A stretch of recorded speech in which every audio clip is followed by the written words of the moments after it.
I want to, let me do testing, okay. I want to welcome you all for coming this afternoon. I'm very excited to see you all. The nature of the room here is such that I can call all of you friends or friends of friends. I know that if you did not come today, you will have some other things to do. So thank you for coming. I know you've sacrificed time to come, so thank you very much. I want to thank this school, University of St. Thomas, for hosting the event. I thank Mindy. Mindy is the one that took care of the logistics. Where is she? Is she in the room? She's on her way. Okay. I saw her just outside before, and then she's done a great job. I want to welcome those of you who are watching online. There are people watching in Nigeria, people watching in the UK, and other people watching around the USA. So those of you online, thank you for tuning in. We are here today to listen to art music. As the word suggests, art is, as opposed to nature, is a little artificial. It's a deliberate construction. So that's the kind of music we want to listen to, but specifically African art music. By African art music, it means art music that whose intention is to focus on themes and topics from Africa. So you might hear quotation of African tunes, a use of rhythm from Africa, or subjects from Africa. In this concert today, we're gonna hear a topic that relates to Africa, about the immigrant experience. Before we go on, I want to thank the Metropolitan Art Council for making possible this event, and the voters of Minnesota whose grant made it possible to plan and execute this event. Shortly, Valerie Henning and Momoko Tano will come out. I want to thank them for giving so much time to prepare the music. This is a community event. And there is one thing that, one salient factor about community, which is that it's homogeneous. It's either homogeneous when you have people of the same race and they're united by race, or it's homogeneous by interest. Today, the homogeneity of this gathering is by interest. It's because you are interested in music and you are interested in this topic. That's why you're here. So kudos to you all. Thank you again.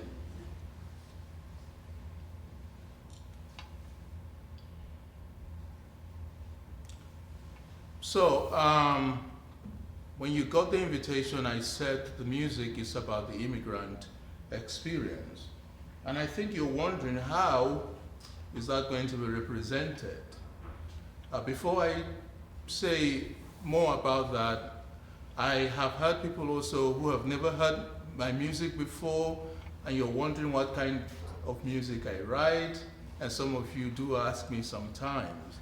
And I wanted to just have a little fun with you guys.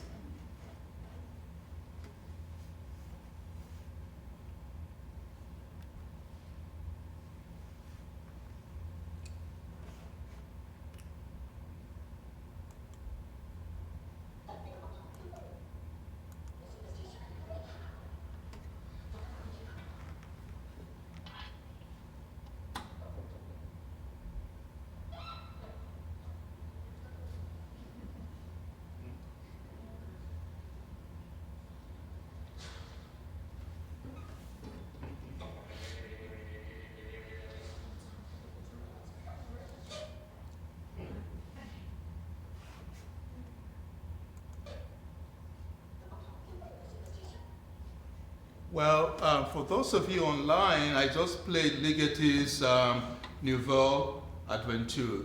That's what you call new music. Now, if you've gone to university and you studied composition, you are expected to write new music. The characteristic is experimentation. You do weird things, okay? You don't write like Bach. I want to assure you that's not what you're going to hear today. It's going to be something different, and that's deliberate. The music is such that if I go to my hometown, to people who don't listen to classical music, they will be able to listen and appreciate it. They will be able to relate to it. Insofar as style is concerned, this is not the only kind of style I write. I think I can experiment too, but that's not what we're going to hear today.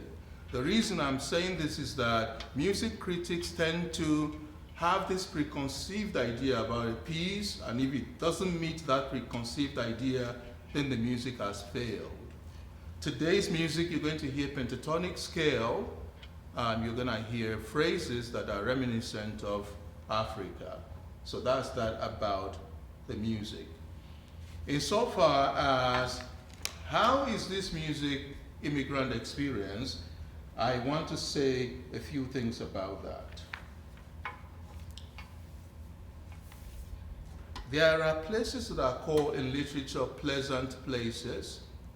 They call them locus amoenus in Latin. The picture that you see displayed for those watching online, that's John Constable painting. That's a pleasant place. Okay? Sometimes we use words like pastoral or idyllic. You just want to go there. You want to take a stroll there. You want to lie down there. That's a peaceful place. Okay? So that's where the music starts. Okay? We also, writers will write about such places. I'm going to give you one example.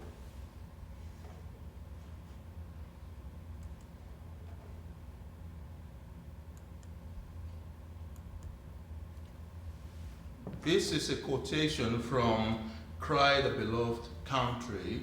This is an iconic African novel about South Africa and the struggle there. This person begins, if you read it, by painting a very beautiful picture of the place.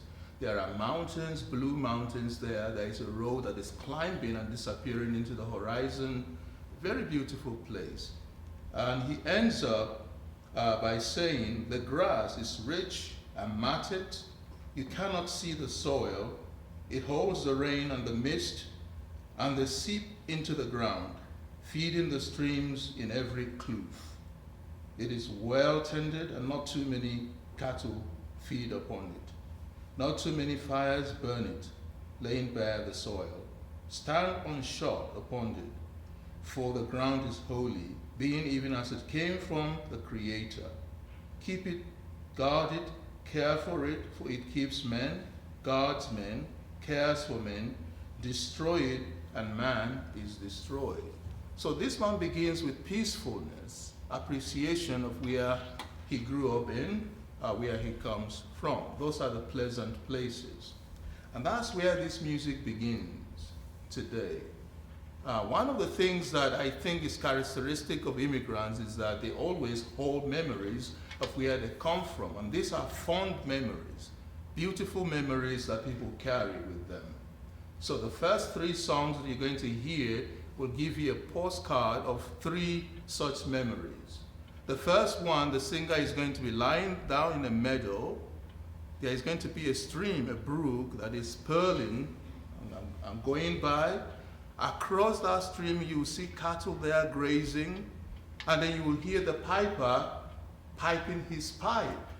Very peaceful indeed, I think.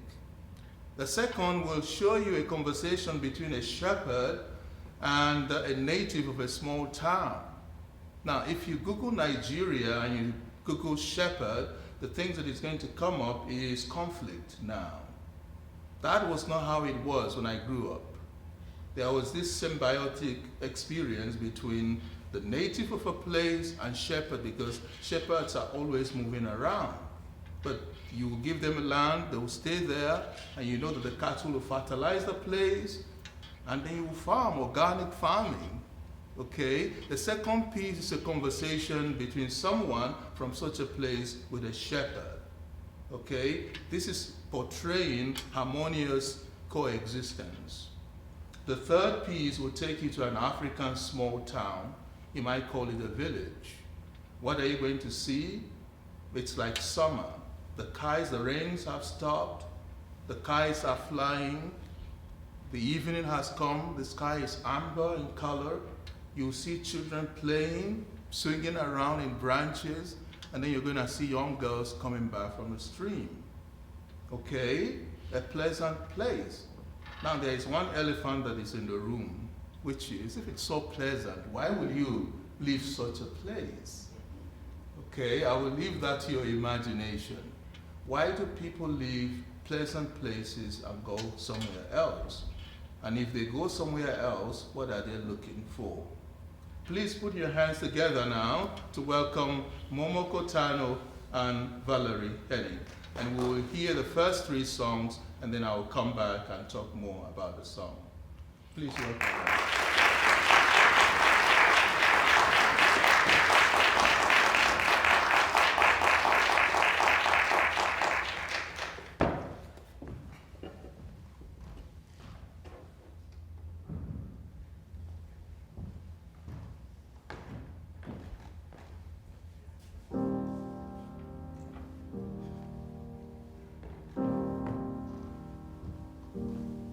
In the meadow I lie,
If you've read the Iliad,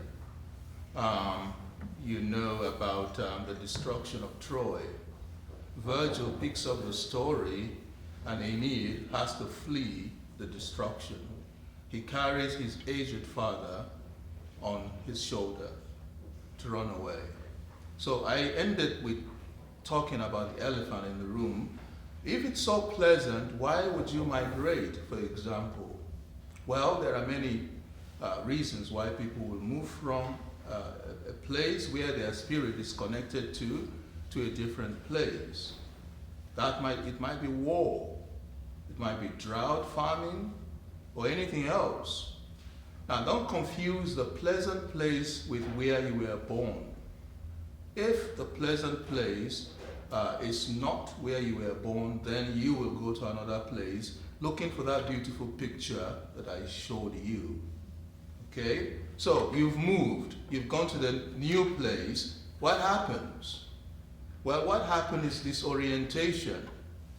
You are disoriented. Your soul, your spirit, is no longer connected to the spaces where you were born.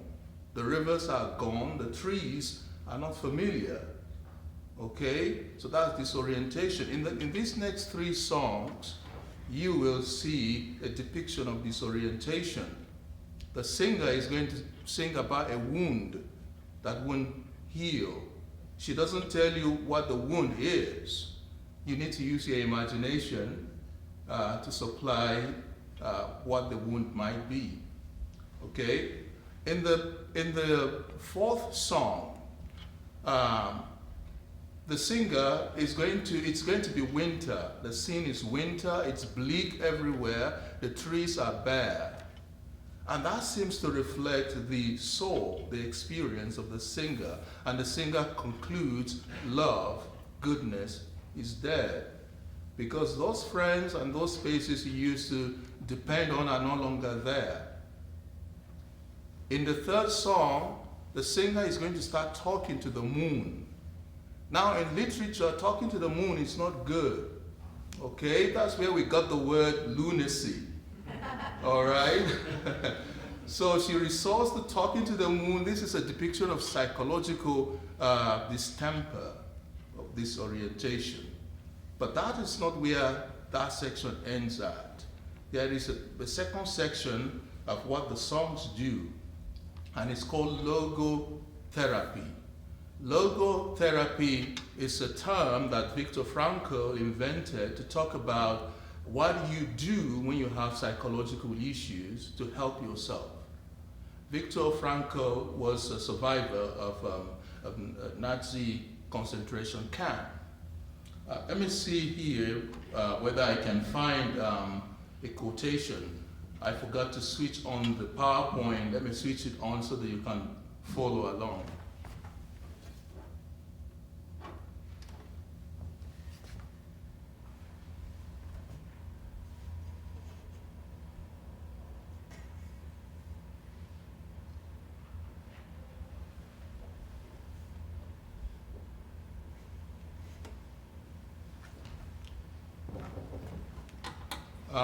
I think it's going to come on. If it's come on, it will show on the slide. Let me find the quotation here and read it to you. So, Viktor Frankl is in concentration camp, and he's suffering. And the question is, why wouldn't you commit suicide in such a situation? Okay? That's the question he asks. If you can, if you have the means, why would you want to go on? And he says, one morning, I marched out of camp, scarcely able to endure any longer in the hunger, the cold, the pain in my feet, swollen from edema, frozen and festering and stuffed into open shoes. My situation seemed to me to be beyond comfort or hope. Then I imagined to myself that I was standing at a lectern, about to give a lecture entitled Group Psychotherapeutic Experience in a Concentration Camp. Believe me, at that moment, I could not hope it will ever be granted to me. All right? He started talking to himself and imagining a different situation. It helped him through the experience. How is logotherapy used in this song? Let's take number 4, where the singer is talking about the wound. What she does is that she observes the flower in the morning, apparently, opening up.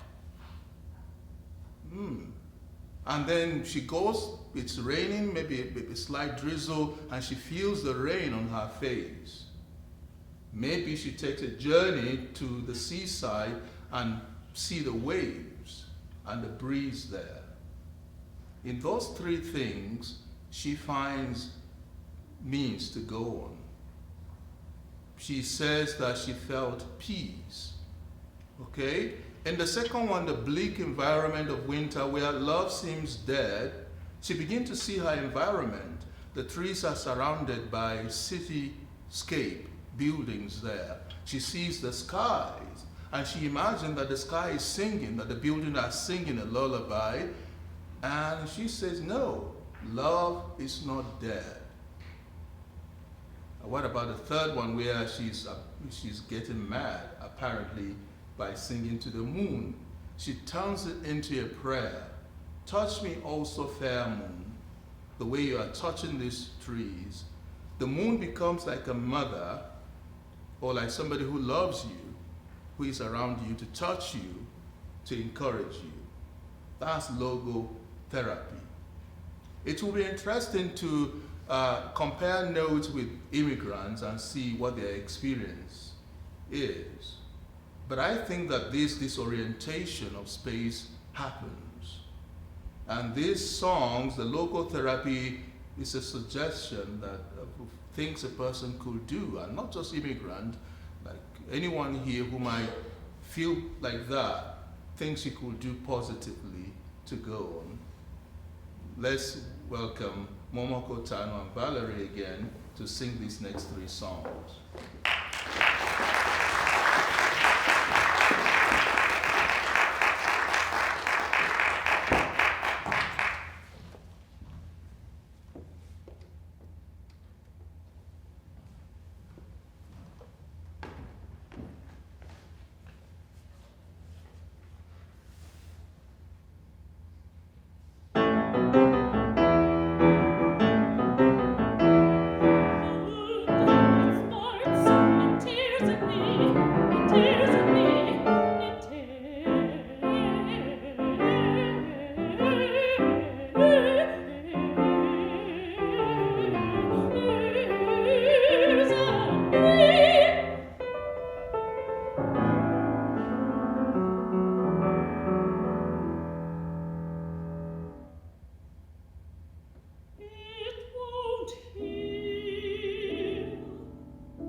What do they say?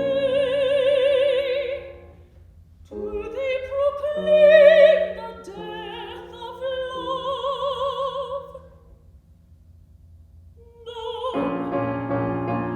Maybe they sing the silent song of love. Look above them, see the blue sky tinged with soft hues of gray. See how they reflect its glory.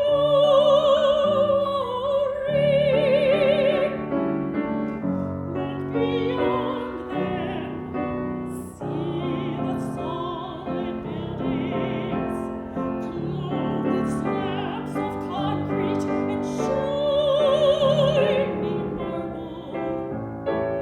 Hear them sing a sweet lullaby, a serenade of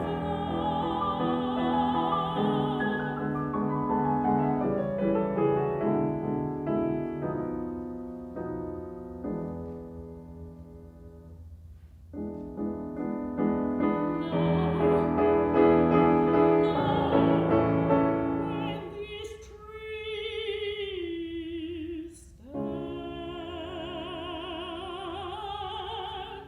here,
Thank you for listening. The final 4 songs of the cycle, they're about healing and restoration. Remember that the thing that caused disorientation is that the person has been moved from their native spaces. I could have provided quotations after quotation about such things in literature. Where also I could quote from Virgil and so on, of people experiencing what I'm talking about. So what do you do beyond logotherapy in the second section? The suggestion here is that you should do the things you were doing before in your native place. This chart is showing you how the song cycle is structured. Number 7 answers number 1. Number 8 answers number 2. Number 9 answers number 3. I want to see whether you will catch it. In number 7, the themes that we heard in number 1, meadow, purling spring, shepherd piping, see whether you will hear them in number 7. Okay? The idea is that why don't you explore the new spaces and have a connection with the new place. In number 7, sanctuary, number 8 rather, sanctuary, the person is taking a walk in the woods. The woods serve as a place where you go to have peace. Get back in touch with nature. Number 8, actually, well, I think I skipped there. Number 8, you remember how the person was having a conversation with a shepherd in number 2? Now the conversation is between the person and a bird, okay? Maybe if there are bird watchers here, maybe you relate to that, okay? If the person was having a conversation with a shepherd as a sign of harmonious coexistence, the person is having a conversation with a bird as a sign of harmonious coexistence with our environment. There is one more thing I need to mention, number 10. Now you've already in the songs have heard the word God. Some of you are believers here in one religion or the other. Maybe all are Christians here. But what if you're not a Christian? What if you're an atheist? How do you relate to the idea of God? I would say that if you go to primary places where many of us come from, local communities always are founded with a belief in God. So if you want to write art music, you can't be true to that, to real experience of real people without talking about belief. Belief is one of the anchors that help people when they are disoriented to find orientation. We find our place in the hierarchy of things. If you're a believer in God, God is higher than us, so we take our place under Him. Okay? If you're not a believer in God, but you are a believer in some, I don't know, spirit, you are still smaller than that spirit that is organizing things around us. Take your place within the hierarchy of things, because that's how you find peace. So in the last piece, number 10, the person, the singer, is going to sing Thanksgiving. In this last slide that I'm showing you, those are the things that the song suggests the person should do. Connect with nature, explore nature, explore your belief and find an anchor in that. And finally, be thankful. And on that note, I want to thank you all today for coming. If somebody is disoriented, they won't find orientation unless they belong to community, which is where I began. Community, by their nature, are very small. Okay? this place is not overflowing, but we do have a sizable number. That's the nature of community. The reason why you made sacrifice to come today is because you wanted to support me. That's community. Okay, so that's where the songs end. Thank you for coming today. Let's welcome Momoko Tano and Valerie Henning to give us the last 4 songs.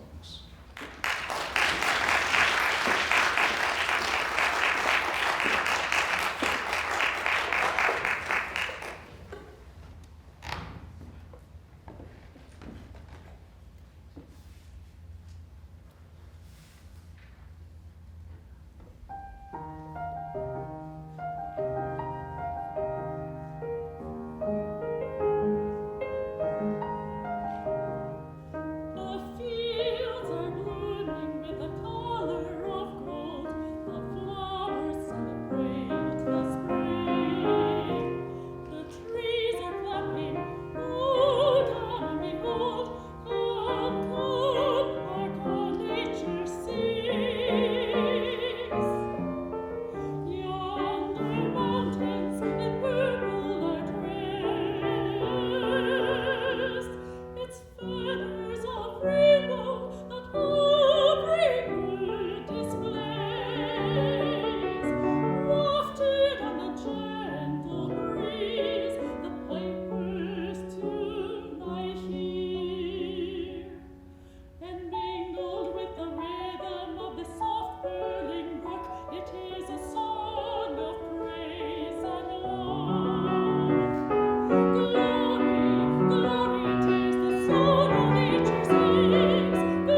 Thank you for coming, and maybe we'll see you another time.